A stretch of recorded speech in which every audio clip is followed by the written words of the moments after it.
Kesorotan lainnya, saudara oknum ASN ditangkap saat pesta sabu bersama kekasih dan dua rekannya di kota Metro Lampung. Polisi menyita barang bukti narkoba jenis sabu dan sepucuk senjata api rakitan.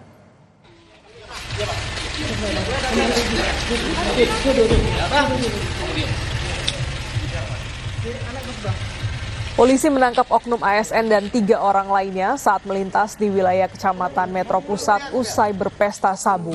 Dalam penangkapan, polisi mendapati barang bukti sabu seberat 0,40 gram dan petugas juga menemukan senjata api rakitan di dalam kendaraan pelaku.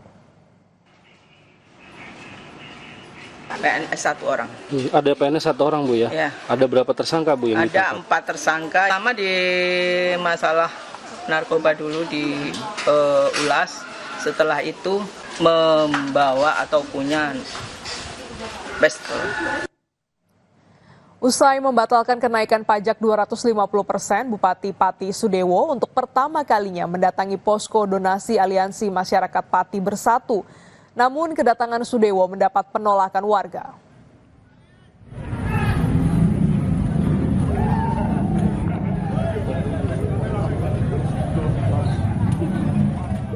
Kedatangan Bupati Sudewo untuk berdialog ternyata tak disambut baik oleh warga. Bupati Sudewo kembali menekankan pada warga kalau kebijakan kenaikan PBB sudah dibatalkan. Dengan pengawalan ketat, Sudewo akhirnya meninggalkan posko. Bupati Sudewo pun menuding adanya pihak yang menunggangi aksi ini. Karena dua-duanya sudah saya akomodir, logikanya kan ya sudah selesai. Yang mau dituntut apa lagi? Maka saya ngajak itu supaya dia mandiri menciptakan suasana damai. Tapi kan kenyataannya dia masih keras seperti itu. Berarti saya menyimpulkan ini tidak murni. Itu tidak murni, berarti ada yang nunggangi. Itu akan ada acara. Ini punya masyarakat.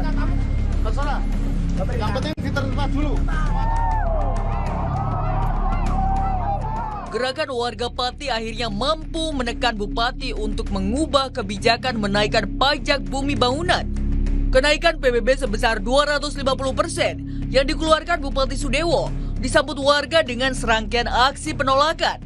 Aksi solidaritas, protes, hingga sorakan kekecewaan warga berujung pada pembatalan kebijakan kenaikan pajak bumi dan bangunan oleh Bupati Pati Sudewo.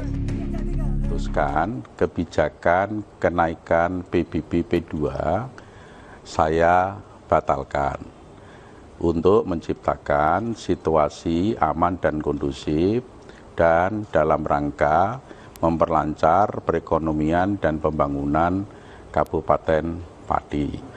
Maka uang sisanya itu akan dikembalikan oleh pemerintah yang akan diatur teknisnya oleh BPKAD dan oleh Kepala Desa. Sebelum dibatalkan, Bupati sempat menantang aksi warga yang protes terhadap kebijakannya. Silahkan lakukan, jangan hanya 5.000 orang, 50.000 orang suruh ngerahkan. Saya tidak akan gentar, saya tidak akan merubah keputusan. Tetap maju kalau ada pihak-pihak yang mau demo silahkan. Saya tidak akan gentar, tidak akan mundur satu langkah. Yang saya lakukan adalah yang terbaik untuk pembangunan Kabupaten Pati. Namun belakangan, Bupati Sudewo minta maaf atas pernyataan tersebut. Warga menyambut baik pembatalan kenaikan pajak bumi dan bangunan di Pati. Tapi hal ini tak lantas membuat aksi warga berhenti. Aksi yang tetap berlanjut jadi bentuk ekspresi kekecewaan warga atas sikap dan kebijakan yang dianggap merugikan warga. Menyambut baik statement Bupati Sudewo yang katanya akan membatalkan soal kebijakan soal kenaikan pajak. Tanggal 13 itu adalah undangan Bupati untuk menghadiri kabupaten minimal 50.000 orang. Kami tidak percaya dengan omongan Bupati Sudewo yang mengatakan bahwa akan menurunkan pajak. Karena beliau ini tidak bisa dipercaya omongannya, mencela-mencela. Keputusan Bupati Pati yang mendapat protes dari warganya harus jadi pengingat pentingnya partisipasi dan keterlibatan publik dalam pembuatan kebijakan. Tim Liputan Kompas TV.